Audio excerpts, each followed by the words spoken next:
Does it occur to you that grief is a real thing? Is for you clergy and hierarchs right now, is Orthodoxy just a platform that that has just become more than just an identity to you? Just something that gets you, because I don't know, what is your reason for what is your idea of the church? Because, well, to purposely let someone get ruined while they're still alive, like because I'm not just saying this because this is my dad.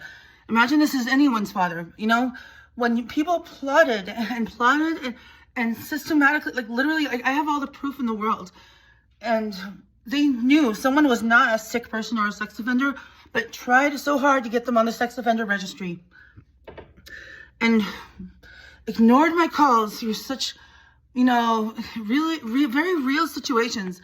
Authorities ignored me, and they were in on it. Bishops, clergy that I've known, you all turned your back. If you were in my shoes, okay, just imagine that. Because because they knew it was all bogus. Because if it was a real situation, if it was real, they would have answered my calls when I needed help. And he didn't make it. He died too young. This is a year ago right now. My dad was still alive. Archpriest Benjamin Wallace Henderson.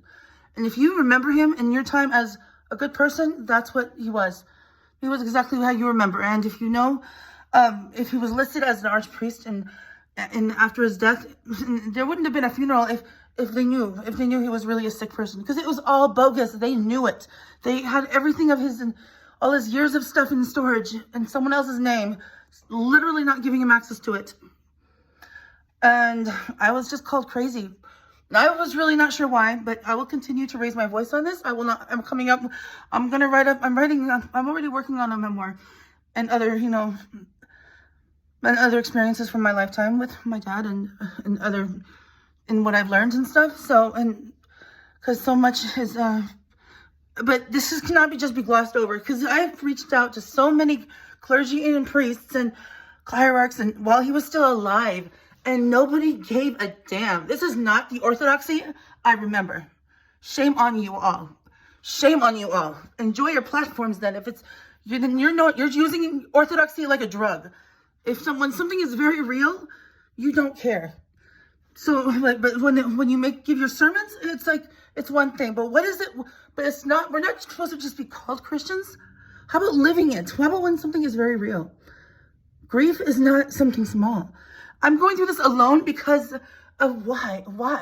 I've had no support from any fellow clergy, any clergy families that I've known. No church has been helping me. But I'm doing this by myself, but I'll continue to advocate for those who have no voice anymore, And I know I'm not the only one. So, but I'm going to continue to say, shame on you, Orthodoxy. Shame on you. This is not a personal problem. You all ignored this and let it happen. It's like when you knew it was lies.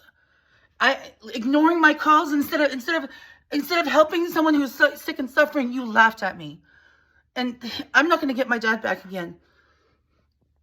So I'm going through this alone, and this is not even my fault. So, but shame on you.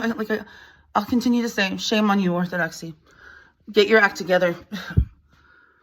Because this was not the Orthodoxy I grew up knowing, and how you treat a priest is how you treat Christ. Or that's what I was told, but right now I guess it's about charisma and platforms, or I don't even know. Because if Orthodoxy was built on truth, how come no one cares one bit about truth and the sick and suffering? So, yeah, I'm just saying, I'm not gonna silence on this. I'm gonna continue to raise my voice and advocate for those who are silenced. Thank you.